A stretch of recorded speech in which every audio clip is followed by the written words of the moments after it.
Welcome back to Patriots 4th and 2, the new generation. I'm Russ Goldman. He's Brady Goldman. And in this episode, we're going to talk about the Patriots' victory against the Titans. Oh yeah. Later on, we will be previewing the upcoming game for the Patriots against the Browns. Just want to mention, Brady, did you ever think at this point during the season that the Patriots would be 5 and 2? Well, not after week 3, but with a string of 4 consecutive really nice wins has really brought the Patriots into the conversation of not only being a mediocre to good team, but actually like up there with a lot of the best teams in the NFL. You Oh. can even consider them perhaps elite currently, which is, again, it's crazy to say. I had confidence before the season, but obviously after the week 1 game, after that horrible Steelers game where not really Drake made, but the whole team looked like they just didn't want it with all the fumbles. I am pleasantly surprised with the play that the Patriots have put on the field the last couple weeks. Yeah, they have played some cupcake competition, but you have to play who's on your schedule, and you did beat the Bills, who, by the way, have probably been struggling more against inferior opponents than you have, and you beat them head to head as well. So I definitely am pleasantly surprised, and again, the fact that we can even have the conversation that, like, is Drake May an MVP candidate is, like, I would have never thought that at the beginning of the season, but again, we'll talk about him later in the show, but he's really elevated his guys to a second level where that was just not present last year. So again, it's great to see, and I'm just hoping that they keep it going and, they don't fall flat because, you know, going back to 2021, they started that season 9-4, then they collapsed, only winning one of their last, I think, 5 games. So yeah, but yeah, again, it's great to see. Okay. Different coach, different players. I'll just start there. I understand why you're talking about that. That's still fresh in your brain. That makes sense. The one thing that I will say is that, Brady, I believe you predicted 13 and 4. So this Yeah, is kind of going with what we talked about when I we were had them doing. losing to the Bills, and I think I'm trying to think who else they would have lost to at this point in the season. I don't Perhaps remember. I think maybe I think we had them beating the Steelers. I'll tell you that much. I think we both yeah. got that one wrong. No, Miami week 2. Miami, Yeah. Miami. So I Which think, they are a total dumpster fire right now. I mean, I don't know well, if you saw Tua. He literally threw an interception during, like one of the yeah. updates on CBS. He literally threw an interception as they were speaking. He is horrible, and Well, that team needs to blow it up right this instant. And it well, starts with the coach, but that's besides the point. well. What's interesting is that Tua is going to be coming up in one of our Patriots 4th and 2 talking points. I'm actually going to bring up Tua. Mm, Just wait till I bring that up, and you'll understand why I'm bringing that up. yeah. But let's just talk about the game in general, okay? So I'll share my thoughts because you kind of got us going Hmm. in your thoughts, but you can share yours in just a second. So for me, Brady, the competition that the Patriots are playing is not the greatest, except for I'll throw out the Bills. Yeah. Every other opponent, I think on paper, you could say the Patriots could beat or they could get beat by them. I mean, not to interrupt you, but as you said during the game, you thought the Patriots should be 7-0 right now. I said that there isn't a game that they could not have won. So, Yeah. yes, there's that I mean, potential. how But did they then you lose to could the say, Raiders? well, first game of the season, that kind of Yeah, makes and sense. Drake May played like crap. And if you go back and you watch the first game, and we could go back and when we review the season, the Patriots were the better team in that first half. Hmm. Pete Carroll made some adjustments in the second half and just And blew Vrabel's doors. coached. Yeah. Right. So it's a learning process. It's not just a learning process for the players, but it's also a learning process for the coaching staff. And I think we also saw that against the Steelers. One of the big things that we've seen since that Steelers game is no turnover.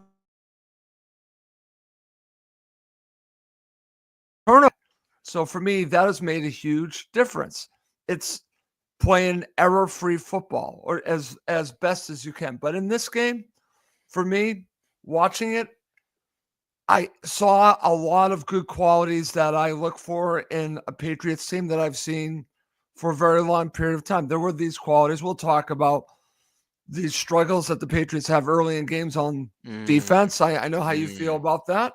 Oh, I have quite strong opinions about I know that. you We'll do. get to that later. I know you do. But you know what? What I watched was a quarterback raising the play of players around him. I'll be talking about that in just a second. But there's a lot more than that. I think the players wanted to play for their coach to get that victory. And a lot of players stepped up. We'll talk about Keishawn Booty. Later on, we'll preview the upcoming game against the Browns. But let's get to Patriots 4th and 2 talking points when we're just looking back at the game, basically takeaways. So let's start with the number one takeaway. So, Brady, I'm going to get us going. I want you to comment on this, okay? All righty. Drake May is elevating the players around him. Now, I've said this to you that it's important that whoever becomes that quarterback for the New England Patriots elevates the players around him, makes the wide receivers, the tight ends, the offensive line. He brings their game to his level. I think that's important because he is the leader of that offense. Along with having the right offense to run, it really starts with Drake May. Drake May is doing that right now, Brady. We'll be talking about Keishawn Booty in just a few minutes. That's a perfect example, okay? I'm going to compare it against a team that was built the other way around. And one of the reasons why it is now a dumpster fire, the Miami Dolphins, is that instead of the quarterback elevating the players around him, they went in and they got the weapons who masked the situation with Tua, because Tua is not a good quarterback, Brady. Tua turned the ball over. Yes, they elevated him instead of in reverse. Yeah, So he was this never is the the quarterback. way it should work. It should be about the quarterback elevating the players, making average players good. We are seeing that right now. So Drake May is not just playing a great game, he's making the players around him better. I will also say the offensive line, because they don't have to block as long. Again, I think he's elevating their play. It's infectious.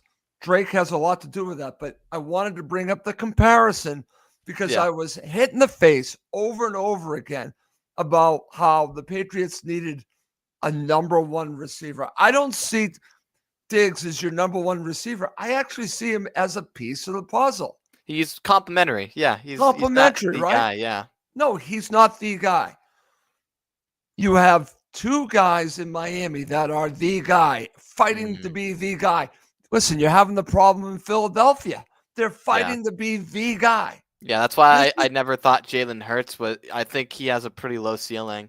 So, Brady, let's talk about that. Do you think that with the Eagles, maybe he is being elevated because of the weapons that he has? And this is in reverse. I mean, I don't think he's a bad quarterback. He definitely has the talent. But is he an elite quarterback? Come on. I think right now Drake May is playing better than him. I think a lot of people can agree on that too, because he's at the end of the day, he has AJ Brown and Devontae Smith, who are two of the best receivers in the league. Take them away, and that team is garbage because they have a dumpster fire of an offensive coordinator right now who doesn't know what he's doing. Kevin Petula is just not the guy. And if it weren't for A.J. Brown, that team would have definitely – A.J. Brown and Devontae Smith, that team would have definitely lost to the Vikings. The sky would have been falling, but they really got bailed out because of high-end talent. Whereas the Patriots don't really have that, and Drake May is the one that has to make the plays. Hello? Now, that's a good I don't know who's been saying that. Yeah, I mean, that's a good and a bad thing, because it's good because, yes, he is really doing it all. The bad thing is that he's doing most of it, and the fact that they did try to get the running game going against the Titans, which I do credit them for. They stopped doing it a lot in the second half, really after the first quarter, because they tried to set the tempo of the game, and Tennessee ended up scoring that long touchdown, which was, I mean, totally unacceptable. But we'll get to that. But we're going to talk about Drake May. A lot of the time he's your leading rusher, which it's a good thing and a bad thing, because we almost saw literally the worst case scenario on Sunday when he hit his head, and Josh Dobbs won the game. Now, Josh Dobbs made a very good play in relief, and if it weren't for him, that drive would probably not have ended in a touchdown. But the same time, you can't have your future of the franchise be running like that all game. And he's got to also learn to slide too. But Okay. in terms of elevating, I mean, Kayshon Boutte has all of a sudden risen to like a really great, number two, even number one receiver who he's really mastered catching the big ball, like not just getting like the 5 yard, like in the flat, like, quick yardage. He's actually catching meaningful passes. And I think that's what a lot of people are really talking about, is that Boutte, like, you don't really see him a lot, but when he makes a catch, like, it's big. It feels big. He's always there to get the first down. Like, it's never just garbage time. Like, he's open, and he made a really great catch. Drake May almost overthrew him in that for that long touchdown, but he's been great. And I mean, to my point, I mean, Drake May, I mean, he's really just done that for the whole team, and that's why I think he's playing better than a lot of the quote unquote great quarterbacks in this league, because he doesn't have much to work with, yet he's really doing everything with what he has and then some. And I just feel like whenever he drops back and throws a ball 30, 40 yards, like it's so exciting because it's going to be a bomb. I mean, he might be one of the best deep ball passers right now in the league. And I mean, it's pretty realistic to say he makes a lot of the harder passes look pretty effortless. And that's why overall, I think May has a very high ceiling, and I have loved his play 7 weeks into the season. Okay, excellent stuff there, Brady, and I would agree with most of that. I think his weapons are better than what people think, and I think they're showing that partially because of Drake May. But now let's talk about something you've already mentioned, but I want to Mm. dive a little bit deeper into this. So we're watching the game. So let's paint the picture of you and I watching the game with your mother, and we watch Drake May hitting his head on the turf and shaking his head.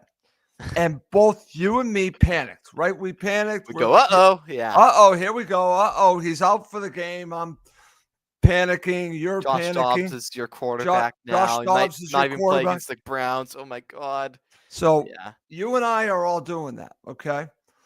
So the reason why I'm bringing this up, he needs to take better care of himself leaving the pocket, meaning if he's going to do this, he has to limit the risk. Now, he is a risk taker, but he needs to do the opposite when he's leaving the pocket. He needs to do it in a fashion where he's sliding and taking care of himself.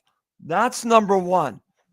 Honestly, the yardage is great, but I want him to take care of himself, Brady. It's very important because all it takes is one hit to the head, and he could be out for not just a game, several games. Yeah, we can't What have do you that. think? Yeah, I mean, I think you hit on really everything that is most important to me. I mean, when he runs the football, he's very great at it, but he just doesn't know how to slide. And they even Oh, talked about, I mean, he used to be a baseball player, so I'd assume that he'd be pretty good at, getting down, but it seems like he really just tries to reach for extra yardage when sometimes it's just not necessary. It's better to protect the body than, get 1 or 2, maybe 3 more yards. He definitely is a risk taker, but it just seems like whenever he runs, he just like, I don't know, like you're excited, but you're also very nervous because he's a young quarterback. It's the second year in the league, but if he's going to be doing that often, he has to learn to protect himself and the football. That's another important thing. At least he hasn't been fumbling, giving it away. In fact, May hasn't turned the ball over since week 3. But again, got to just protect himself if you want your literally your franchise to stay afloat.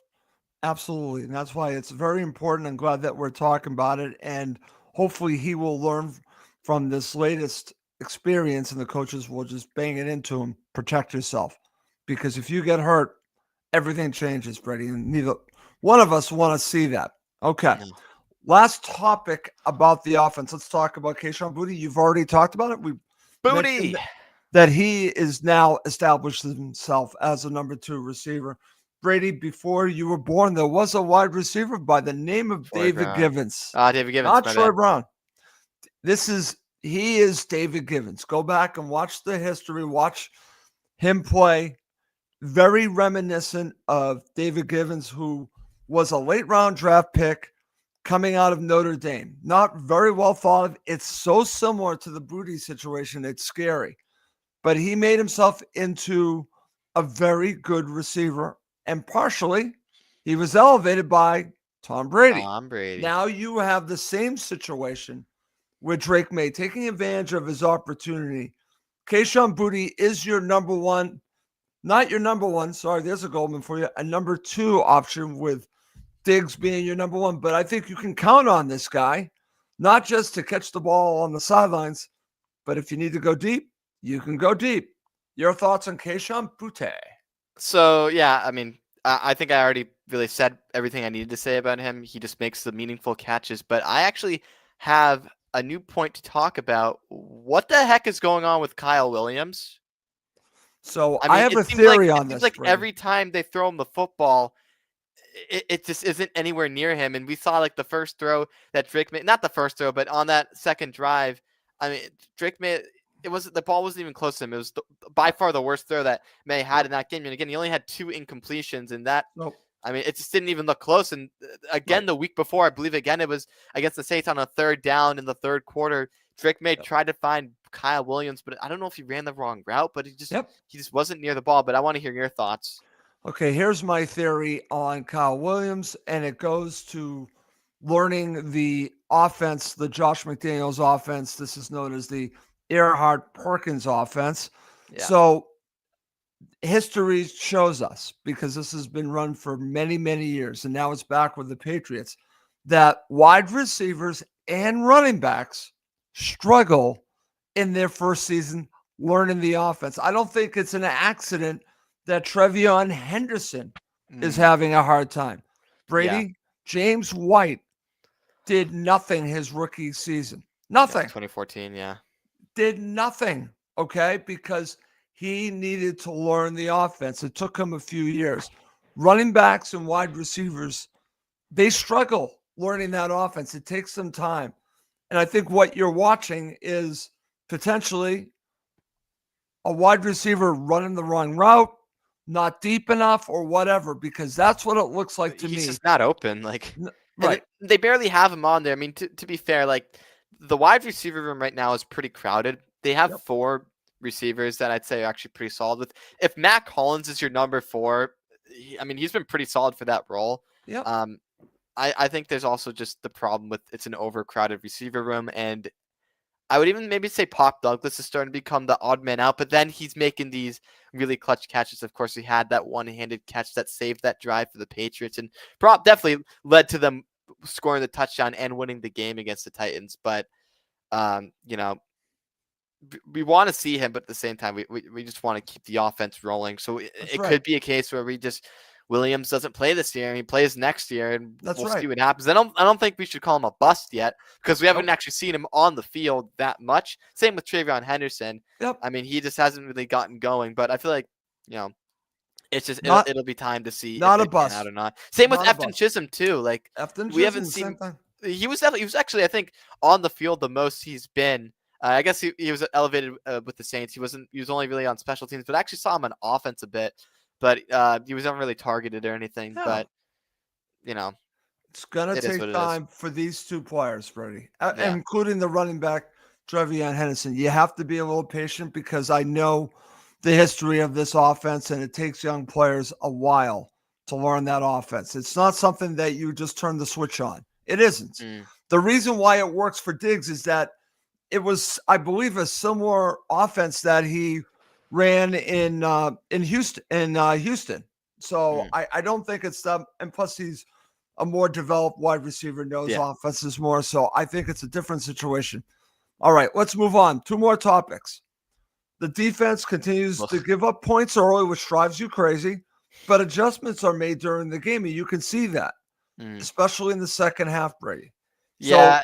So your thoughts on this, because I know it drives you nuts. It's really frustrating, because you know that the team is really good, but that first quarter against Tennessee was like probably the worst defensive quarter I've seen from this team. They only gave up like 10 points, but I mean, on the opening drive, you allow like 2 like easy first downs. I think the first 2 plays of the game were first downs, if I am not mistaken. And then you do stop them, but that's only because Cam Ward made a really bad throw. And I mean, to be fair, like he's really struggling this season, but of course he had his coach fired and everything. But I mean, in that second half, yes, they didn't give up any points. They got the defensive touchdown, which was probably one of the worst plays I've ever seen live from Cam Ward. Oh my God, he literally just dropped the football. He did a Johnny Manziel, which was awesome to see for the Patriots. But again, I don't get it. Like they've given up points on on the first drive this season. They've given up points on 5 of the 7 drives that have happened for the opening drive for the team. And I just I don't get why they can't just force a punt. If you can stop Buffalo on their first possession, why can't you stop Tennessee? Like that makes literally zero sense. I guess it's a game plan. It's your idea that it's scripted. It's scripted. They make the adjustments. So, okay, fine. They did, That but drives you crazy. I just want them to get out to an early lead and just put their foot on the gas pedal. They're also, I mean, I think they've definitely received the ball less than they've just deferred this year. Definitely, it's been the defense on the field first. So that could be a factor. It's the first minutes of the game, but at the end of the day, like come on. I honestly they've been pretty middle of the pack and kind of disappointing for me. Milton Williams has been a great signing, I gotta say. He was all over the place against Tennessee, and he's really been on. He's letting his presence known in all the games they played. And Harold Landry too had a great game, and Caleb Von Chase, and all the linebackers were great. Even Robert Spillane. But I mean, they got to clean it up in the first quarter. Like I cannot have me stressing about them potentially losing to the Titans. Like, come on. Yeah, but that's in my the thoughts. end, Brady. In the end, what happened? In the end, They won and they adjusted. And Drake thank May you, Russ had Golden. amazing Right throws. again. Okay. I'm right again. Your father's right again. Yeah, you always go back to the game in 2014 when the Patriots played the Vikings week 2, and they looked like crap in their opening defensive series. They gave you the know who I touchdown. just Minnesota told that did story nothing the to? rest of the game. That's What? right. Do you know who I just told that to? So I was speaking Derek. to Derek about this, and I Knew it. brought them up because he's like, Russ, I remember that show. I remember our conversation. He goes, yes, Derek, because that's when we really first noticed it. And I got to be honest with you, and that's how far back that goes. Anyways, final topic, Brady. And I think you're going to agree with this. The Patriots players wanted to win that game for Mike Vrabel. Now, we've seen what happened after the game, but I think actions speak louder than any words. They played hard for their coach. They wanted to win this one for the coach and the other coaches and the other players that have affiliation with the Titans in the past. This was important, I think, overall to the players. Yeah, 100%. We saw the locker room video, and that was amazing. That was probably the best video I've seen this year from the locker room. But, I mean, you could just see them rally behind Mike Vrabel. They really like playing for him. That's right. And, you couldn't say that about Gerard Mayo and potentially Bill Belichick. I know it's going to get you really mad.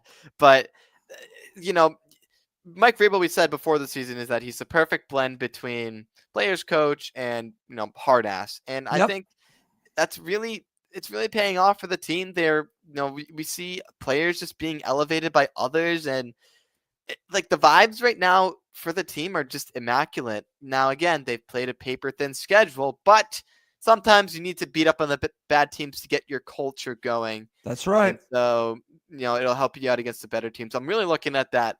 Not the Browns or the Falcons, but that Tampa Bay game is going to be a big one for this franchise going forward. Like, if they can potentially, I'm not saying they will win, but if they can potentially pull something off in that game, like, forget about the Buffalo win. Like, this team might actually be a contender, but that's in 3 weeks. So we'll see. But right now, the culture is damn good.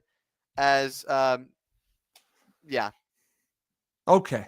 And I agree with you. And listen, I think it's obvious the Patriots wanted to win from Mike Vrabel and the other coaches and players. And that's only a good thing because it is establishing this culture. And You know how I feel about Bill Belichick, and I hate the bashing that continues on with Belichick. But I will tell you that I think Mike Vrabel is doing a very good job. You're seeing the difference between him and Gerard Mayo. There's a massive difference.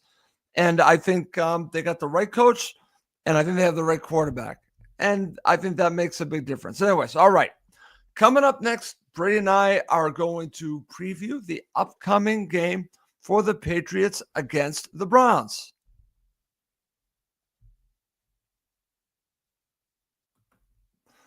Okay, Brady, let's get to it. The Patriots are about to play a game against the Cleveland Browns. Wow. And I got to tell you one thing. You know this for a fact. I cannot stand Dylan Gabriel. Why? I cannot stand Dylan Gabriel, one of the most overrated college quarterbacks I can remember. And I he played watched for too you. much football. I'm not a fan of Dylan Gabriel at all. Okay. I watched a lot of Dylan Gabriel games. Oklahoma. Your sister goes to Oklahoma, so I got to watch a ton of it. I'm not a fan. I want the Patriots to throttle the Cleveland Browns. Okay. But I don't think it's going to be that easy because this is a good defense. Give me your thoughts on the Browns, and then we'll end the show with our predictions for the game. Yeah, I'm not a big fan of Dylan Gabriel as well. He didn't really do much against the Dolphins. It was really the Quinshon Judkins show. He had 3 touchdowns. He looked really good. The Patriots are going to have to limit him a lot if they want to really shut down that offense. And luckily, they have one of the best rushing defenses in the NFL. So I'm not too worried about him in this game. I am worried about their opening defensive series. They need to make a statement. They have to get off the field. They have to force a 3 and out, or at least not give up points in their opening series, just so we don't have to deal with them playing from behind and, the pressure being on. I want a nice, clean football game. No turnovers is going to be huge because, again, that defense is really good. They're one of the best in the league. They're just really limited by their horrible offense and the front office's horrible decision makings over the last couple of years. But give credit, the Browns actually do have a lot of pieces in place. A lot of their rookies are looking pretty good, and they might actually be getting out of the whole Deshaun Watson shit show in terms of the cap hell they've been in. But right now they're not a good team, and I don't think they will be for a little bit. So again, it'll just be a matter of, can they overcome the Browns defense? Can they block Myles Garrett? And can they potentially, have a similar game to Tennessee besides the the defensive opening drive? But I do like them in this game, and I'll get to my prediction once we hear your thoughts. Okay, my thoughts are similar. I think that they are playing well. Obviously, they play well against the Miami Dolphins, but it's the Miami Dolphins, which we know doesn't really tell you much. They're terrible. So I'll give you my prediction. I'll go first, Brady. I am going 24-14 Patriots. Give me your prediction. I don't think the Browns are going to score 2 touchdowns. I think the defense is finally going to show up in this game. I'd say 27-3. 27-3. Wow, Brady's going. Yeah, I mean, I don't know if you saw the Browns against the Steelers, but in that whole game, they literally did nothing. They scored field goals. Pittsburgh didn't even play well against them, and they just walked all over them. Like, the Browns don't really have a good offense, so I'm not confident that they can score 2 touchdowns without facing a really crappy team of the Dolphins. So yeah. Okay. The one thing I will say is that I still think they're going to score a couple touchdowns. I will give Dylan Gabriel a little credit, but I think the Patriots are going to do a number on him, and I think they're going to. I'm going to say it right now. I think they're going to beat the crap out of Dylan Gabriel. That's my prediction. It seems like that the Patriots have been a lot better at handling mobile quarterbacks this season, which had been a big issue for the defense for a while. And different defense. It must be because they've been able to limit Tua. They limited Cam Ward, who I'd say is a dual threat quarterback. They limited Spencer Rattler, who's also pretty mobile. Josh Allen too. Like, we don't give them enough credit about that. They're making them beat anybody does. Right. But, I'm sorry, I don't mean to break in, Brady. What they're doing is that they are making these quarterbacks beat them from the pocket. Yeah. Instead of with their legs, which is smart. Except it's driving you crazy in the case of Rattler and Ward, because they're doing it at the beginning of games. It's making you nuts. Yeah. But you know what? In the large scheme of a game, it's working. It's working. So that's why you have to look, you have to peel back everything from that onion, because if you look just at, oh my God, look at what Cam Ward is doing. Oh, what is Spencer Rattler doing? You're forgetting the fact that they're not running. And there's a reason for that. Even Josh Allen too. They're limiting that. So it's a give and take. Would you rather have them beat you from the pocket or with their legs? I would rather have these quarterbacks beat you from the pocket and then just get after them, which later on in games, that's what you're seeing, Brady, including Josh Allen. They're putting a lot of pressure on these quarterbacks. I think that's a good thing. Okay. Brady, before we go, final thoughts. I think I hit on everything I really wanted to talk about. This team's looking good, but can't take the foot off the gas pedal. You got to beat the Browns, and you have to beat the Falcons. I want to go into that Tampa Bay game at 7-2 and potentially have a very, very monumental game that could determine the future of this team. But again, that's in 3 weeks, and we'll go over that in that show. But yeah, that's in 3 weeks. Brady. Let's wait till we get there. Anyways, great show as always. I always enjoy doing it with you. You're my son. It's great to do a father and son show talking Pats, and we'll continue to do it. It's just a lot of fun. But we do have to wrap this up. For Brady Goldman, I'm Russ Goldman. Thank you as always for watching and listening to Patriots 4th and 2, the new generation.